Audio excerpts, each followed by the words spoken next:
আমার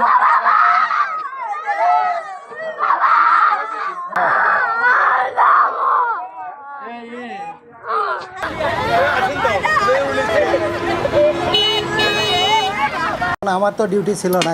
রাজধানী ঢাকা থেকে শুরু করে দেশের বিভিন্ন জেলা শহরের অলিতে গলি রুমটি তাদের মাধ্যমে যতভাবে খুলে আমরা বিছানায় তাকে অচেতন অবস্থান পাই। আমিতে গড়ে উঠেছে নামধারী অসংখ্য আবাসিক হোটেল। তবে বোর্ডারদের নিরাপদ আবাসন দেওয়ার আড়ালে এসব হোটেলের একটি বড় অংশ জুড়েই চলছে নানাবিধ অনৈতিক এবং অপরাধমূলক কর্মকাণ্ড। সাম্প্রতিক সময়ে দেশের বিভিন্ন প্রান্তে আবাসিক হোটেলগুলোতে অভিযান চালাতে গিয়ে রীতিমতো হতবাক হতে হয়েছে পুলিশ প্রশাসনকে। পুলিশ সূত্র জানায়, দেশের একাধিক হোটেল থেকে প্রায়শই উদ্ধার হচ্ছে সাধারণ নাগরিকদের মরদেহ। কখনো স্ট্রোক, আবার কখনো অতিমাত্রায় যৌন উত্তেজক ঔষধ সেবনের ফলে হৃদরোগে আক্রান্ত হয়ে মৃত্যুর ঘটনা ঘটছে হোটেল কক্ষের ভেতরে। অনেক ক্ষেত্রে দেখা গেছে ভুয়া পরিচয়পত্র কিংবা স্বামী স্ত্রীর মিথ্যা পরিচয় দিয়ে এসব হোটেল রুম বুকিং করা হচ্ছে। ফলে আকস্মিক মৃত্যুর পর লাশের সঠিক পরিচয় মেলাতেও বেগ পেতে হচ্ছে তদন্তকারী কর্মকর্তাদের।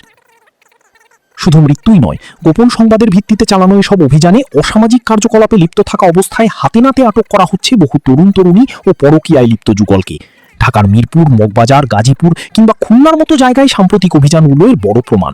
অনেক ক্ষেত্রে আটককৃতদের পারিবারিক পরিচয় এবং সামাজিক অবস্থান দেখে খোদ পুলিশ কর্মকর্তারাও বিস্মিত হচ্ছেন। নামমাত্র সিকিউরিটি এবং সিসিটিভি ক্যামেরা থাকলেও অধিকাংশ হোটেলেই মানা হচ্ছে না সরকারি নিয়মকানুন।